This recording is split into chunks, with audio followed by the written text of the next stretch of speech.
बिस्मिल्लाहिर्रहमानिर्रहीम, अस्सलाम वालेकुम। मेरा नाम सैयद फैसल शकील है। सुप्रीम कोर्ट से ताज़ा ताज़ा खबर है जी। चीफ जस्टिस और सीनियर तरीन जज साहिबान और कुछ हाई कोर्ट के चीफ जस्टिस साहिबान, इनकी कॉम्पोजिशन जो है ये सुप्रीम जुडिशल काउंसिल के लिए होती है और ये जजों का एहतसाब करते हैं। इनकी हवाले से जो ताज़ा तरीन खबर है वो ये है कि केस तो खोल दिए इन्होंने जजों के, जो कि करप्ट जजेस हैं, जिनके खिलाफ शिकायतें आती हैं, पैसे पकड़ते हैं और लोगों को जो है इंसाफ नहीं देते, लोगों का हक मारते हैं और अपना पेट जो है दोज़ख से भरते हैं। इनके नाम जो हैं सुप्रीम जुडिशल काउंसिल कह रही है कि हम नहीं बताएंगे। क्यों नहीं बताएंगे? इस हवाले से गुफ्तगू करनी है आपसे, चंद अहम बातें आपके सामने रखनी है। और पाकिस्तान तहरीक इंसाफ ने जो रास्ता अपनाया है, मेरा ख्याल है रास्ता भूल गई है। पाकिस्तान तहरीक इंसाफ गलत रास्ते पे चली गई है।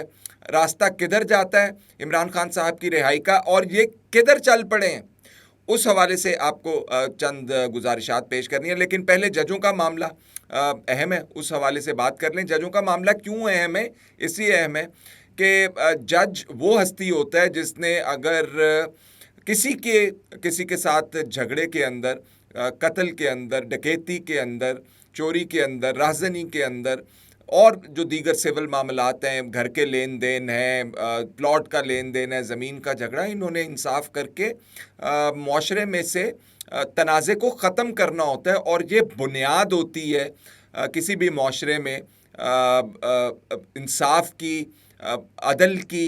इसके बगैर मुआशरे ज़िंदा नहीं रहते हैं। और अगर जज साहिबान ये कहें कि हम इंसाफ तो करेंगे, अपने अंदर भी एहतसाब करेंगे और इंसाफ करेंगे, लेकिन उसमें हम ये नहीं बताएंगे कि ये जज साहिबान जिन्होंने लोगों का हक मारा है या माल मारा है, यतीमों का पैसा खा गए हैं, बिल्डिंगें बना के खा गए हैं और उसके बाद निकल लिए हैं, उनके नाम हम नहीं बताएंगे। ये कौन से आसमान से उतरे हुए जज हैं जिनके नाम हमें नहीं पता चलेंगे और वो हमें धोखा देते रहेंगे। माजरत के साथ इस मुल्क के तमाम इदारे, चाहे वो फ़ौज का इदारा है, चाहे वो अदलिया का इदारा है, पुलिस का इदारा है, चाहे वो हुकूमत है, चाहे वो पार्लिमान है, वो तमाम के तमाम लोग जो हैं इस मुल्क के अवाम को जवाब दें। आपको ये बात बड़ी अजीब सी लग रही होगी, हैं ये तो हम पे राज करते हैं, ये पे हमें जिताते हैं और बतलाते हैं कि हम ही जो हैं वो तब कुछ हैं और आप जो हैं कि धेले के नहीं हैं। अगर हम नहीं हैं तो फिर आप भी नहीं हैं। अब ये तो बात बिल्कुल वाज़ेह है। और अगर इस मुल्क के 24, 25, 26 आज तक यही नहीं पता चल सका कि कितने करोड़ अवाम हैं, बहरहाल इतने तो हैं 24, 25, 26 करोड़, तो वो अगर कमा के ना दे रहे हों तो ना ही ये इस मुल्क का निज़ाम चले, ना ही हुकूमत चले, ना ही कोई इदारा चले, ना ही अदलिया चले। तो ये कहना जजेस साहिबान की तरफ से, चीफ जस्टिस साहब इस सुप्रीम जुडिशल काउंसिल को हेड करते हैं और मेरा ख्याल है 2 सीनियर प्यूनी जज होते हैं और फिर हाई कोर्ट्स के चीफ जस्टिस साहिबान इसके जो हैं वो मेंबरान होते हैं कि हम अपने दरमियान में से काली भेड़ें तो निकालेंगे लेकिन उन काली भेड़ों के नाम नहीं बताएंगे। तो माज़रत के साथ उन काली भेड़ों को अवाम के सामने लाइए, उनके गले के अंदर बाकायदा तौर पर उनके नाम लिख के लोगों को बताएं कि ये वो जज हैं जो लोगों को इंसाफ नहीं दे सकते, ये वो जज हैं जो यतीम का माल खा गए हैं, ये वो जज हैं जिन्होंने दोज़ख कमाई है, ताकि वो दूसरे लोगों के लिए जो इंसाफ कर रहे हैं बैठ के, दूसरे जजेस के लिए इबरत का निशान बने, एक उनके लिए सबक आमोज़ मामला हो कि यार अगर हम कल को ये करेंगे तो हमारे साथ भी ये हो सकता है। ये कहना कि हम इनके नाम नहीं बताएंगे, मेरा ख्याल है ये उनको छुपाने के मुतरादिफ है, उनको सेफ पैसेज देने के मुतरादिफ है और ये इनकरेज करता है कि अदलिया के अंदर इस तरह के काम मज़ीद जो हैं आप करते रहें, कोई मसला ही नहीं है। तो ये पहले ऐसे हुआ, वो मज़ाहर अली अकबर एक नकवी साहब हुआ करते थे जो पाकिस्तान तहरीक इंसाफ को बहुत पसंद हुआ करते थे, और जब उनकी फ़ाइलें खुली तो पता चला कि कहीं पे उन्होंने प्लॉट जो है हज़म किया हुआ है, कहीं पे उन्होंने प्लाज़ा जो है बनाया हुआ है और पता नहीं कहाँ से पैसे आए हैं, कहाँ से पैसे नहीं आए हैं। तो जब उनका केस खुला तो वो भाग गए। तो उनको किसी ने नहीं कहा कि यार तुम भाग नहीं सकते। एक चीज़। दूसरी चीज़, सज़ा जज़ा के जब तक मामलात नहीं होंगे तब तक इंसाफ नहीं होता। आप एक जज को कहें कि यार तुम जो है बस वो चुप चुप करके निकल जाओ, तुम्हें सज़ा भी नहीं मिलेगी, तो ये तो फिर अच्छी बात नहीं है। تو پھر آپ قتل کرنے والوں کو، ڈاکے ڈالنے والوں کو، کرپشن کرنے والوں کو سب کو معاف کر دیں. ان کو بھی کہیں کہ چلو یار تم نے اربوں روپیہ کھا لیا، اس سے تم نے مال بنا لیا، اب تم چلے جاؤ، تمہیں کوئی سزا جزا کا معاملہ نہیں ہوگا. تو جس معاشرے میں سے سزا جزا کے معاملات ختم ہو جاتے ہیں وہ معاشرہ قائم نہیں رہ سکتا. یہ آپ لکھ کے رکھ لیں. اچھا، اب دوسری جو اہم بات ہے، یہ تو ہم نے آپ کے گوش گزار کر دی کہ یہ کوئی اچھی مثال نہیں قائم ہو رہی. دوسری جو ہے وہ مثال الٹی ہے. جانا دائیں ہیں چلے گئے بائیں ہیں. تو راستہ کو کہتے ہیں کہ آپ نے جانا تھا پنڈی کی طرف اور چلے گئے آپ لاہور کی طرف عمران خان صاحب کی رہائی کے لیے.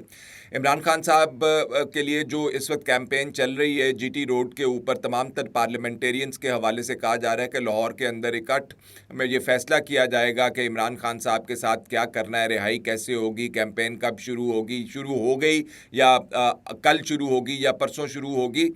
بالکل کریں عمران خان صاحب کی رہائی کے لیے. لیکن جو راستہ عمران خان صاحب کی رہائی کے لیے اس وقت اویلیبل ہے، اگر آپ اس کو اگنور کر دیں گے تو عمران خان صاحب کی رہائی ممکن نہیں ہو سکے گی. فساد ہوگا، لڑائی ہوگی، جنگ ہوگی، جو کرنا وہ آپ کر سکتے ہیں، پہلے بھی آپ کر سکیں. 9 مئی کا توق جو ہے وہ ابھی تک پی ٹی آئی کے گلے کے اندر لٹک رہا ہے.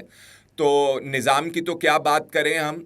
تو اس کے قصوروار کون ہیں جو لوگ ابھی تک 9 مئی کے کیسز کے اندر جیلوں کے اندر ہیں؟ کس نے ان کو اکسایا؟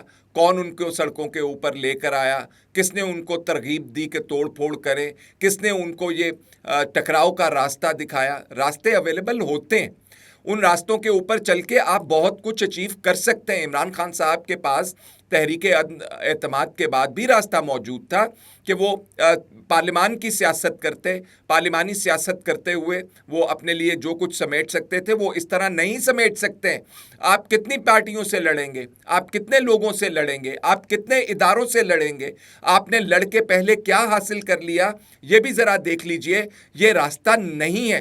اگر بلاول بھٹو زرداری صاحب، مثال آپ کو دینا چاہتا ہوں کہ اپنی والدہ محترمہ کے اسیسینیشن کے بعد، شہادت کے بعد، اور آصف علی زرداری صاحب اگر یہ نعرہ لگاتے ہیں کہ پاکستان کھپے، مجھے مثالیں دیتے ہوئے ان خاص مثالوں تک ہی رہنا ہے. آصف علی زرداری صاحب کے حوالے سے جن لوگوں کو بہت زیادہ شکایات ہوں گی وہ ہوں گی، میں صرف ایک مثال کریٹ کر رہا ہوں کہ انہوں نے پاکستان کھپے کا نعرہ لگایا اور پارلیمان کی سیاست کا رستہ دیکھا اور دکھایا بھی، سمجھا اور سمجھایا بھی، اور آج تک پارلیمان کی سیاست کر رہے ہیں. سڑکوں کی سیاست نہیں کر رہے، اور سڑکوں کی سیاست سے کر کے جو فوائد حاصل ہو چکے ہیں وہ مزید پاکستان جو ہے ان فوائد کا برداشت نہیں کر سکتا.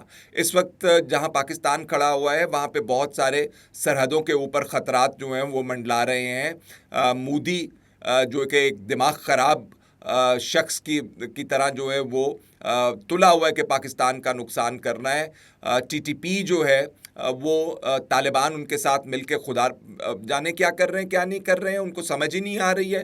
اور دوسری طرف بی ایل اے والے جو معاملات کر رہے ہیں، یہ پنجاب اور سندھ کا اور پنجاب کا اور بلوچستان کا معاملہ سوال لسانی بنیادوں کے اوپر اٹھانے کی کوشش کر رہے ہیں. ان معاملات سے معاملات حل نہیں ہوں گے. اگر آپ بہت سارے مسائل کے اندر مزید مسائل ڈال دیں تو وہ کسی مسئلے کا حل نہیں ہوتا، معاملات اس سے مزید خراب ہی ہوتے ہیں. تو اس لیے میں کہہ رہا ہوں کہ پاکستان تحریک انصاف اپنا راستہ بھول کے جانا کہیں اور تھا، جی ٹی روڈ کا سفر کر کے جا کہیں اور رہے ہیں.